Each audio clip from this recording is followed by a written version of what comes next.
नमस्कार, मैं हूं देवनाथ पांडे। आप देख रहे हैं लोकल वोकल न्यूज। कुरान की 26 आयतें हम विस्तार से आपको बताएंगे। सुप्रीम कोर्ट के वकील करुणेश शुक्ला, जो एक नागा साधु भी रहे हैं, राम जन्मभूमि केस लड़ा उन्होंने, अभी कृष्ण जन्मभूमि केस लड़ रहे हैं। उन्होंने सुप्रीम कोर्ट में कुरान की असंवैधानिक आयतों के खिलाफ जनहित याचिका दायर की है। कुछ दिन बाद उनके समर्थन में शिया वक्फ बोर्ड के पूर्व चेयरमैन वसीम रिजवी ने भी सुप्रीम कोर्ट में कुरान की 26 आयतों को हटाने के लिए एक याचिका दायर की है। अब करुणेश शुक्ला और वसीम रिजवी की इस मांग ने एक अलग ही तरह के बहस को जन्म दे दिया है। कुरान की इस आयतों ने देश की एकता, अखंडता और भाईचारे को खतरा है, ऐसा कहा जा रहा है। इस विषय पर जानने से पहले ये जान लेते हैं कि आखिर उन 26 आयतों में ऐसा क्या है जिसके कारण ये आयतें नकारात्मक हैं और हिंसा और नफरत को बढ़ावा देती हैं। तो जो 26 आयतें हैं उनमें से पहला है कि आयत 9 और सूरा 5 में लिखा है कि फिर जब हराम प्रतिष्ठित महीने बीत जाएंगे तो मुशरिकों को जहाँ कहीं भी पाओ कत्ल करो, उन्हें पकड़ो, उन्हें घेरो और हर घात की जगह उनकी ताक में बैठो। यदि वे तौबा कर लें तो नमाज कायम कर लें और ज़कात दें तो उनका मार्ग छोड़ दो। निश्चय है अल्लाह बड़ा क्षमाशील है, दयावान है। सूरा 28 में लिखा है, ए ईमान लाने वालों, मुशरिक तो बस अपवित्र हैं, अतः इस वर्ष के पश्चात वे मस्जिद हराम के पास ना आएँ। और यदि तुम्हें निर्धनता का भय हो तो आगे यदि अल्लाह चाहेगा तो तुम्हें अपने अनुग्रह से समृद्ध कर देगा। निश्चय ही अल्लाह सब कुछ जानने वाला, अत्यंत तत्वदर्शी है। आयत 4 सूरा 101 में लिखा है कि और जब तुम धरती में यात्रा करो तो तुम पर कोई गुनाह नहीं कि नमाज को कुछ संक्षिप्त करो। यदि तुम्हें इस बात का भय हो कि विधर्मी लोग तुम्हें सताएंगे और कष्ट पहुंचाएंगे, निश्चय ही विधर्मी लोग तुम्हारे खुले हुए शत्रु हैं। तो वहीं आयत 9 और सूरा 123 में लिखा है कि ए ईमान लाने वालों, उन इनकार करने वालों से लड़ो जो तुम्हारे निकट हैं, और चाहिए कि तुम में सख्ती पाएं, और जान रखो कि अल्लाह डर रखने वालों के साथ है। तो वहीं 5 नंबर पर अगर देखा जाए तो आयत 4 और सूरा 5 में लिखा है कि जिन लोगों ने हमारी आयतों को इनकार किया है उन्हें हम जल्द ही आग में झोंक देंगे। जब भी उनकी खलें पक जाएंगी तो हम उन्हें दूसरी खालों में बदल दिया करेंगे ताकि वे यातना का मजा चखते रहें। निसंदेह अल्लाह प्रभुत्वशाली तत्वदर्शी। आयत 9 और सूरा 23 में लिखा है कि ए ईमान लाने वालों, अपने बाप और अपने भाइयों को अपने मित्र ना बनाओ।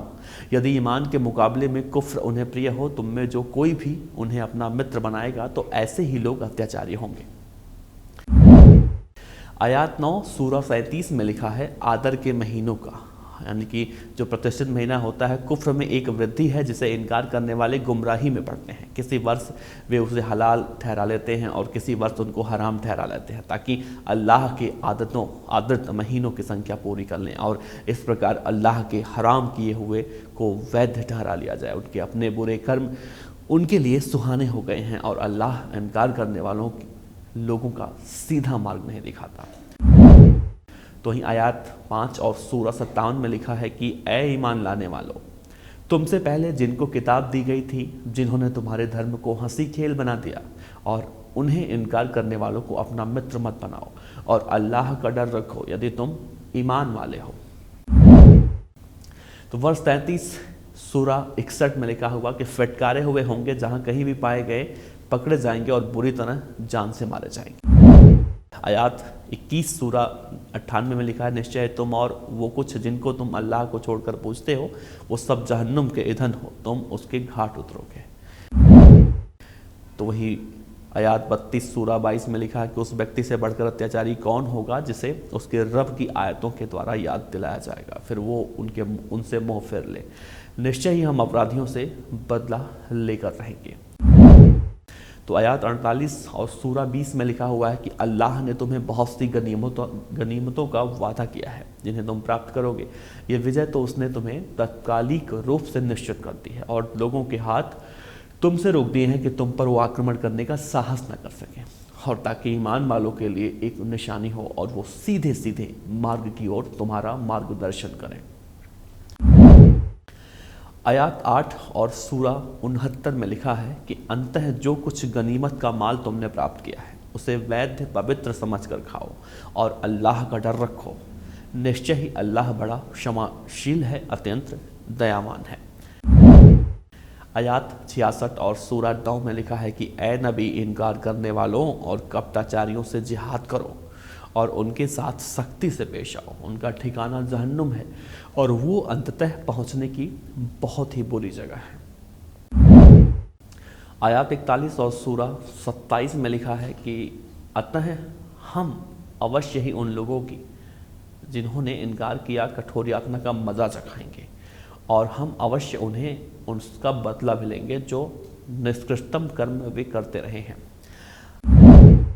आयात 41 और सूरा 28 में लिखा है कि वो है अल्लाह के शत्रुओं का बदला, आग उसी में उसका सदा घर है, उसके बदले में जो वे हमारी आयतों का इनकार करते रहे हैं।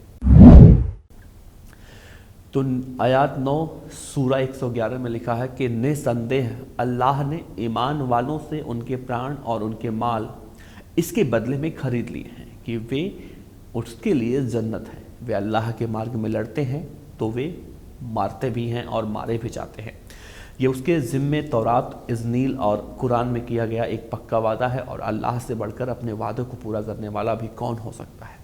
अतः आपने अपने उस सौदे पर खुशियां मनाओ जो सौदा तुमने उनसे किया है और यही सबसे बड़ी सफलता है। आयात 9 और सूरा 58 में लिखा है कि और उनमें से कुछ लोग सदकों के विषय में तुम पर चोटें करते हैं, किंतु यदि उन्हें उसमें से दे दिया जाए तो प्रसन्न हो जाएं, और यदि उसमें से ना दिया गया तो क्या देखोगे कि वे क्रोधित होने लगते हैं। आयात 8 और सूरा 65 में लिखा है कि ए नबी, मोमिनों को जिहाद पर उभारो। यदि तुम्हारे 20 आदमी जमे होंगे तो वे 200 पर प्रभावी होंगे, और यदि तुमसे ऐसे 100 होंगे तो वे इनकार करने वालों में से 1000 पर प्रभावी होंगे, क्योंकि वो नासमझ लोग हैं। आयात 5 और सूरा 51 में लिखा है कि ए ईमान लाने वालों, तुम यहूदियों और ईसाइयों को अपना मित्र यानी कि राजदार मत बनाओ, वो तुम्हारे विरुद्ध परस्पर एक दूसरे के मित्र हैं। तुम में से जो कोई उनको अपना मित्र बनाएगा वो उन्हीं लोगों में से होगा। निसंदेह अल्लाह अत्याचारियों को मार्ग नहीं दिखाता है। 21 नंबर है आयात 9 और सूरा 29। वे किताब वाले जो ना अल्लाह पर ईमान रखते हैं और ना अंतिम दिन पर और ना अल्लाह और उसके रसूल के हराम ठहराए हुए को हराम ठहराते हैं और न सत्य धर्म का अनुपालन करते हैं, उनसे लड़ो यहाँ तक कि वे सत्ता से विलग होकर और छोटे बनकर जिज्ञा देने लगे। आयात 5 और सूरा 14 में लिखा है कि और हमने उन लोगों से भी दृढ़ वचन लिया था जिन्होंने कहा था कि हम नसारा यानी कि ईसाई हैं, किंतु जो कुछ उनके लिए द्वारा याद किया जाएगा उसका एक बड़ा भाग भुला बैठे हैं, और हम उनके बीच क्रियात्मक तक के लिए शत्रुता और द्वेष की आग भड़का दी, और अल्लाह जल्द ही उन्हें बता देगा जो कुछ वे बनाते रहे थे। 23 नंबर है आयात 4 और सूरा 89, जिसमें लिखा है वे तो चाहते हैं कि जिस प्रकार से स्वयं अधर्मी हैं उसी प्रकार तुम भी अधर्मी बनकर उन जैसे हो जाओ, जो तुम उनमें से अपने मित्र ना बनाओ जब तक कि अल्लाह के मार्ग में घर बार ना छोड़े। फिर यदि वे इससे पीठ फेरे तो उन्हें पकड़ो और उनका कत्ल करो। जहाँ कहीं भी उन्हें पाओ तो उनमें से किसी को ना अपना मित्र बनाना और ना ही सहायक। आयात नंबर 9 सूरा नंबर 14 में लिखा हुआ है कि उनसे लड़ो, अल्लाह तुम्हारे हाथों से उन्हें यातना देगा और उन्हें अपमानित करेगा, और उनके मुकाबले में वो तुम्हारी सहायता भी करेगा, और ईमान वाले लोगों के दिलों का दुखमोचन भी करेगा।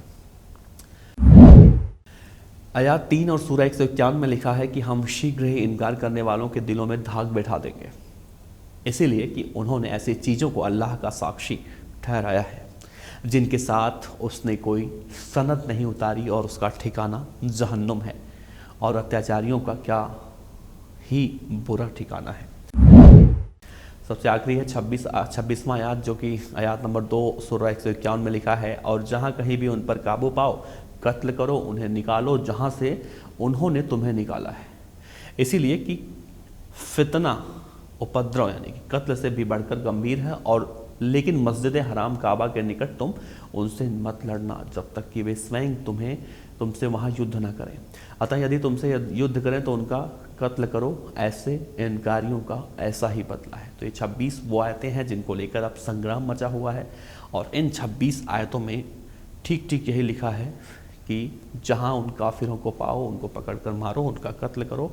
यदि वो अल्लाह के रास्तों में आते हैं तो उन्हें छोड़ दो, अल्लाह उनकी खिदमत करेगा।